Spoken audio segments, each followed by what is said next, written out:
Today I want to discuss this slightly controversial question about whether blockchain technologies and NFT in particular could potentially make copyright obsolete.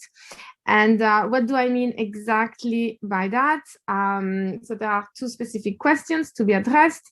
The first one is to which extent can copyright law as it stands today protect us against the various type of NFT counterfeiting that we are observing in the past few months and weeks.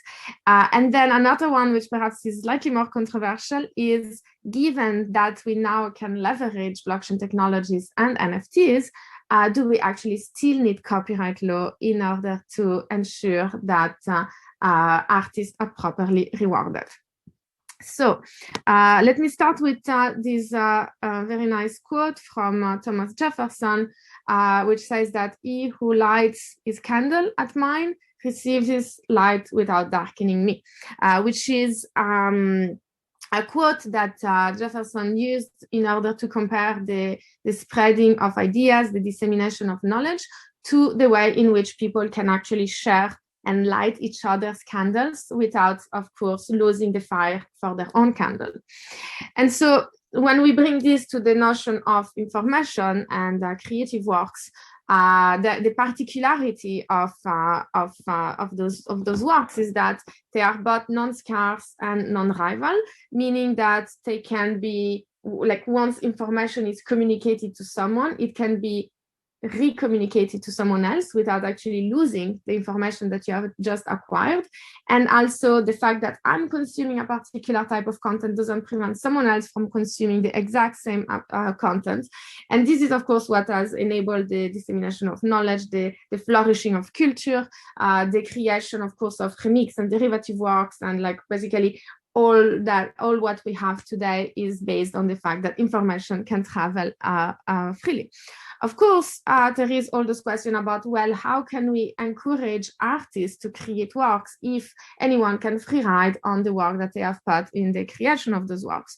And so intellectual property come about, and copyright in particular, in order to create this artificial scarcity on those information goods.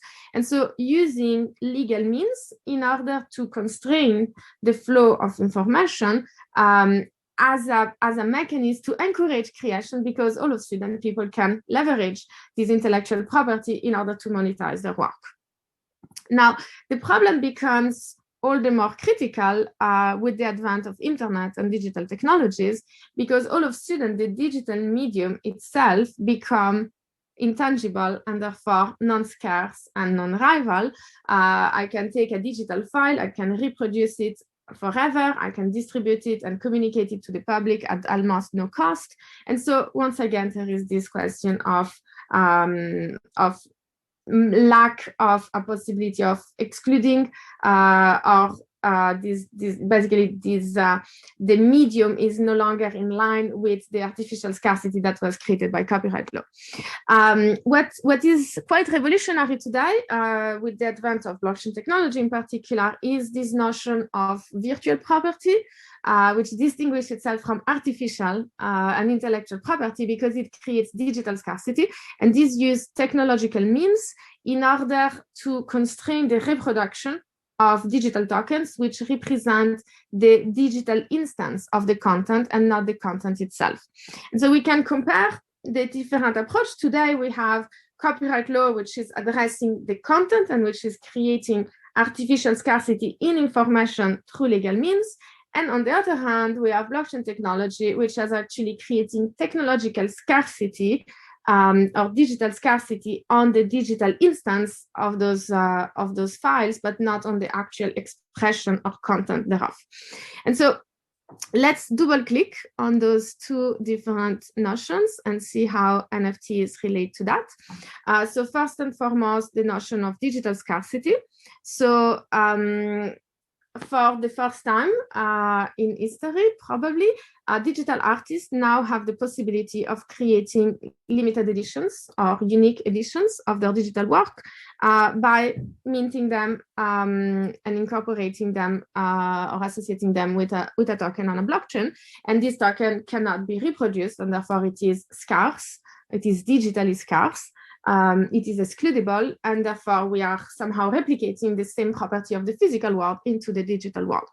The problem, of course, is that while the technology makes it impossible to reproduce the token, the NFT cannot be reproduced, but there is no guarantee that the same artist, or perhaps another artist, will take the exact same digital work and create a separate limited edition of the same work. And so this notion of digital scarcity only exists at the level of the token, but doesn't exist at the level of ensuring that there is only, and there will always be only, a limited amount of NFTs related to a particular work.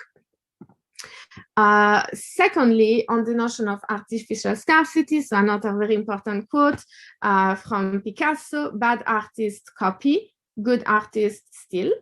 And we can see that in the NFT space, we actually have quite a lot of good artists because there is, of course, a lot of works that are created and minted by the authors, but there is also an increasing number of NFTs which are created pretty much by random people taking random images on the internet, memes and so forth, and dropping them as an NFT on the blockchain and actually making money out of that. And so today, the way in which this is solved at the moment is by using the NFT platforms as gatekeepers. And so when we register on an NFT platform, the platform is verifying that the artist is indeed who they claim they are, and contractually they are requesting the artist to commit to only upload works that they own the copyright of, and also not to create more than one copy of each work on the same platform or different platforms. And so the interesting question that this raises, to which extent can those platforms be held liable for the misbehavior of those users? And most importantly, can they and how can they revocate an illegitimate NFT? And so we have an interesting case that happened a few months ago, where one of the CryptoPunks that had been sold originally for $7 million has been reproduced as a separate NFT by someone that is not the copyright holder, that is not the original author, and sold for 2.189 ETH and on Foundation. And the question then, of course, is like, to which extent is that legitimate? Of course, from a contractual perspective, there was a breach of contract because the person creating this NFT did not hold the copyright and therefore violated the terms of use of the foundation. And as well, arguably, we can claim that that particular NFT was obviously much less valuable than the original one for the simple reason that it was not signed by the original artist, because it was not created by Larva Labs, but it was created by this random person. But nevertheless, the question is then, to what kind of recourse do the original artists have, and under which body of law they can actually make this recourse? And so what they did is that they rely on the DMCA takedown notice and requested Foundation to remove this NFT from the listing, which Foundation has actually complied with. And then, of course, immediately what happened is that the person that had created this NFT took a screenshot of the DMCA takedown notice and minted it as an NFT and claimed that this was unfair because this actually qualified as fair use, because the actual CryptoPunk that it put on the platform had a lower resolution than the original one. But most importantly, the real issue is that the NFT that has been removed from the Foundation platform actually has not been removed from the blockchain. The Foundation does not have the power to remove that NFT. And so you can still look at the NFT, you can still look at it via a blockchain explorer. Potentially, you can still transfer it. And so the platform can only delist it, but cannot actually erase it. And then we can see that there is a lot of other applications of like the CryptoPunks have been inspiring a lot of alternative and remix work from the CryptoFunk, which are basically just like flipping horizontally the CryptoPunks, the bastard GAN punks, which are relying on machine learning to generate new punks based on the original one. And then, of course, we have the CryptoPunks on Binance, which are pretty much a verbatim copy of the original CryptoPunk, and just showing how when the platform actually does not care about enforcing copyright, then there is very little we can do to prevent them from reproducing those work as new NFTs. Another case that I think is extremely interesting because it's more sophisticated is the case of the Beeple heist, which is where so the famous work that Beeple has sold for 69 million on Christie's has been replicated as a separate NFT by creating a new smart contract, which is compatible with the AHRC 721 standard, and has been uploaded in such a way that when you look at it from the different platforms such as OpenSea, then it looks very similar, almost identical to the original NFT, because the token ID is exactly the same as the original NFT. And importantly, as opposed to the CryptoPunks, which had been minted by a different address, in this case, the minting address was exactly the same as Beeple's. And the distinction was that that particular smart contract had an additional function, which was the seize function, so that even though the minting address was Beeple, then the person creating that NFT could seize the funds and therefore leverage the money on their own behalf. And so this was done mostly as an illustration. So the person then gave the money back and said that it was just a way of showing the vulnerabilities and the flaws in the current designs of those platforms that are just accepting to visualize NFTs without actually checking properly what are the functions inherent in the smart contract. But from a legal perspective, the interesting question is, can copyright law actually help in this case? And the important thing to understand here is that most of the NFTs, they don't really incorporate the content, they don't incorporate the work within their own, within the actual digital token on the blockchain, but only a reference to this work, which is a hash or a URL. And of course, the hash, because it's a one-way function, cannot be considered to be copyright infringement because you cannot use it to derive back the work. And similarly, because it is a reference to the work, it will be actually very dangerous to claim that the hash of a particular work will qualify as copyright infringement, because otherwise we could no longer be able to use hashing as a way of referencing a work. And so the conclusion is that essentially intellectual property law and copyright law in particular is not really helpful anymore, at least in order to address those type of counterfeiting for NFTs. And instead, we need to rely on a separate body of law, mostly commercial law, whether that is fraud or unjust enrichment, free riding, and so forth. And then finally, I want to address the question of what are the new artistic practices that become possible with blockchain and NFTs, and importantly, whether they enable us to move beyond the traditional paradigm of copyright law. And as an intro, I think that it's really important, first of all, to understand what is blockchain art. There is this kind of misconception in the space where any type of digital artwork that is minted as a token on an NFT platform and then sold will qualify as crypto art, which in my view is just as strange as claiming that a physical painting that is sold on eBay will actually qualify as a digital painting just because it's using the digital medium as a transaction layer. And so what is actually blockchain art? There is no single answer, of course, to that, but it's essentially an artwork that actually use and leverage blockchain technology as a new medium of expression, and therefore it's a work that could not exist without blockchain technology, could not actually express itself without this technology, as opposed to just using the blockchain as a transaction layer.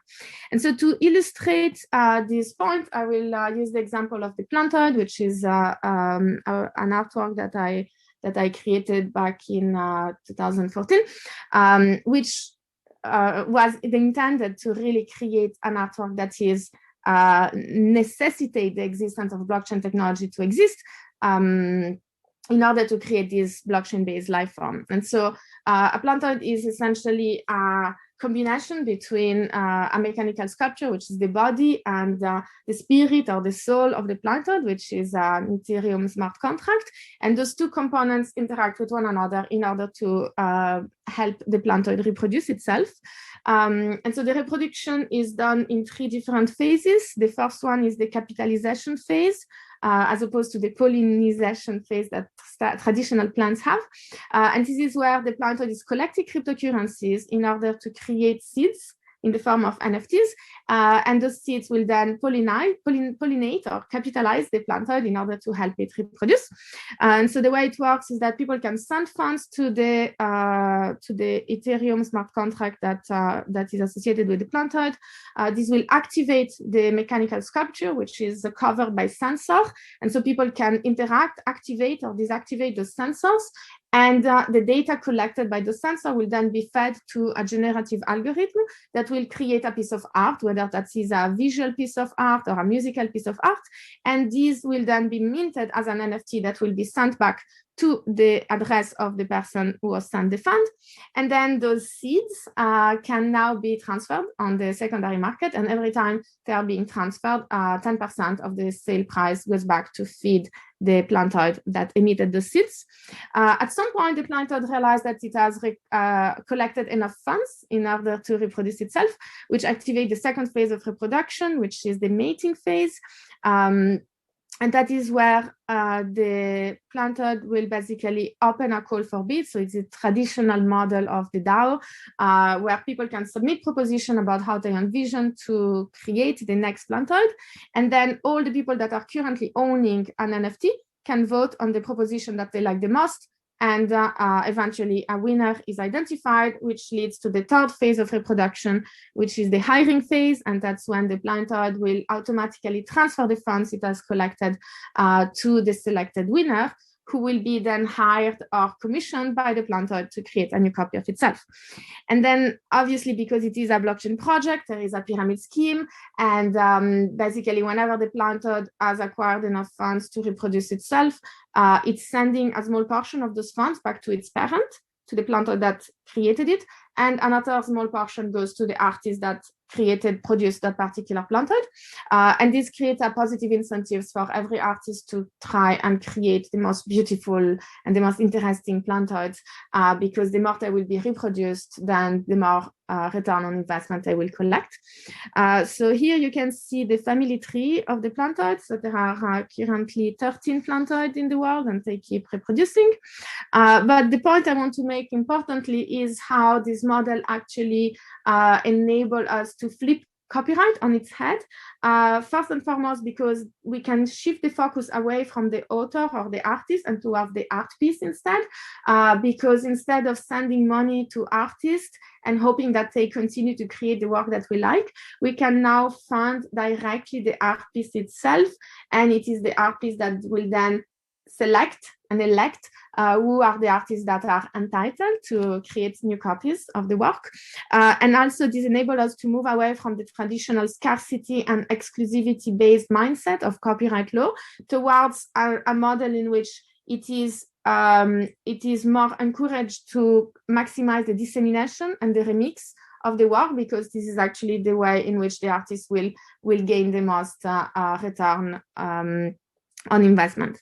And so to me, this illustrates one of the most interesting and revolutionary aspects of blockchain and NFTs in particular, which is the possibility of exploring and experimenting with new monetization models for digital artists, which for the first time in history can identify new ways of monetizing their money by selling the actual unique and scarce and authentified digital copy of their work, without having to impose the traditional copyright constraints in which you're going to try to prevent anyone from accessing the work and just licensing to the people that are paying, whereas instead now you can just maximize the accessibility of the work, because the more the work will become accessible, of course, the more valuable will become the authenticated and signed NFT copy of those works. And so thanks to blockchain and NFT, we can see how this vision, the original vision of Thomas Jefferson, can actually be achieved without necessarily hampering on the economic interest of the artist.